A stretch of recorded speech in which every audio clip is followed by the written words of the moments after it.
Welcome to south Indian cooking. இன்றைக்கி நம்ம பார்க்க போகிறது ஆந்திரா ஸ்டைலில் வந்து நல்ல காரசாரமான புதினா துவையல் தான் எப்படி செய்யுதுன்னு பார்க்க போகிறோம். இந்த துவையல் வந்து நல்ல சாதம், இட்லி, தோசை இது எல்லாத்துக்குமே செம்ம சூட்டபுளாக இருக்கும். இதை செஞ்சிட்டிங்கன்னா 15 நாள் வரைக்கும் நம்ம ஃப்ரிட்ஜில் வச்சு ஸ்டோர் பண்ணிக்கலாங்க. ரொம்ப சூப்பராக இருக்கும். இப்போ ஃபஸ்ட்டு ஒரு பேன் வச்சுடுங்க. அதில் 1/2 ஸ்பூன் மட்டும் கடுகு சேர்த்துங்க. இப்போ 1/4 ஸ்பூனோட கொஞ்சம் கம்மியாக வெந்தயம் எடுத்துங்க. இப்போ இது வந்து மீடியம் ஃப்ளேம்லேயே இதை நம்ம வறுத்து எடுத்துக்கலாம். நான் ஒரு கட்டு புதினாக்கு இந்த அளவு எடுத்துருக்கேன். இது கரெக்டாக இருக்கும். இப்போ பாருங்கள் நல்லா பொரிஞ்சிருக்கு. இது வேற ஒரு பாத்திரத்தில் மாற்றிடுங்க. இப்போ நான் ஒரு பெரிய கட்டில் ஒரு கட்டு புதினா எடுத்து நல்லா வாஷ் பண்ணி எடுத்து வச்சுருக்கேன். இப்போ இது வந்து தண்ணி நல்லா இருந்துடணும். தண்ணியோடு வதக்க சொல்ல வந்து லைட்டாக கசப்பு வரும். அதனால் தண்ணி நல்லா ட்ரையாக இருந்துட்டோம். இப்போ ஒரு பேன் வச்சுட்டு 1 ஸ்பூன் எண்ணெய் சேர்த்துங்க. இப்போ எண்ணெய் சூடு இருந்தோம் 2 ஸ்பூன் வந்து தனியா, 1 ஸ்பூன் சீரகம், ஒரு 8லேருந்து 10 பல் பூண்டு சேர்த்துடலாம். இப்போ மீடியம் ஃப்ளேம்லேயே வந்து இதை நம்ம வறுத்து எடுத்துக்கலாம். சீரகம் வந்து கருகக்கூடாது. சீரகம் கருகிச்சுன்னா டேஸ்ட் மாறிடும். இப்போ காரத்துக்கு வந்து நான் ரெட் சில்லி வந்து ஒரு 10லேருந்து 15 மிளகாய் சேர்த்துக்கிறேன். நான் நல்லா காரசாரமாக சேர்த்தனால இந்த அளவுக்கு சேர்த்துருக்கேன். உங்கள் காரத்துக்கு தகுந்த மாதிரி நீங்கள் மிளகாய் ஆட் பண்ணிங்க. இப்போ ஒரு கை நிறைய வந்து நல்லா ஃப்ரெஷ்ஷான கருவேப்பிலை சேர்த்துட்டு இதை நம்ம வறுத்து எடுத்துக்கலாம். இப்போ இதை வந்து மீடியம் ஃப்ளேம்லேயே நம்ம வறுத்து எடுத்துக்கலாம். சீரகம் வந்து கலர் மாறிச்சுன்னா துவையல் டேஸ்ட் மாறிடும். இப்போ பாருங்கள் இந்த அளவுக்கு நல்லா வறுபட்டதோ நம்ம வேற ஒரு பிளேட்டில் மாற்றிடலாம்.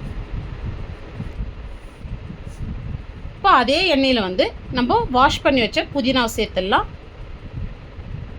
நான் ஒரு பெரிய கட்டில் ஒரு கட்டு எடுத்துருக்கேங்க.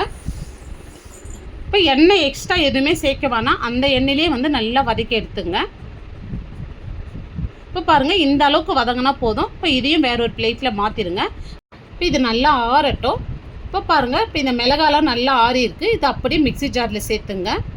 இப்போ இது கூட வந்து கடுகு வெந்தயம் வறுத்தது சேர்த்துடலாம். இப்போ தண்ணி எதுவும் சேர்க்காத கொஞ்சம் கொரகொரப்பாக அரைச்சிட்டு வந்துடலாம். பாருங்கள் இந்த அளவுக்கு கொரகொரப்பாக அரைச்சிருக்கேன். இப்போ வந்து நம்ம புதினா சேர்த்துடலாம். இப்போ இதோட வந்து ஒரு நெல்லிக்காய் சைஸ் புளி சேர்த்துக்கலாம். நான் தண்ணியில் ஊற வச்சுட்டு சேர்த்துக்கிறேன். அப்போ தான் நல்லா அரைப்படும். இப்போ இதுக்கு தேவையான அளவு உப்பு சேர்த்துடலாம்.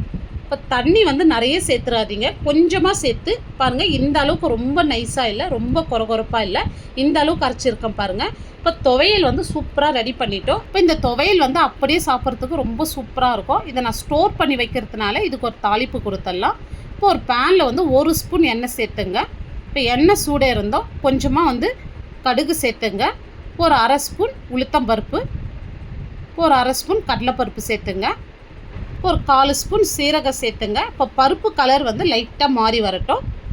ஒரு 4லேருந்து 5 பல் பூண்டு வந்து தோலோடு இடிச்சிட்டு சேர்த்துங்க. நல்லா வாசனையாக இருக்கும். 2 காஞ்ச மிளகாய் வந்து உள்ளே இருக்கிற விதை நீக்கிட்டு இந்த மாதிரி சேர்த்துங்க. கொஞ்சமாக கருவேப்பிலையை சேர்த்துட்டு பூண்டு கலர் லைட்டாக மாறி வரட்டும். ஒரு 1/4 ஸ்பூன் பெருங்காயம் சேர்த்துங்க. இப்போ பாருங்கள் எல்லாமே நல்லா கலர் மாறி வந்திருக்கு. இப்போ நம்ம அரைச்சி வச்சு துவையல் சேர்த்துடலாம்.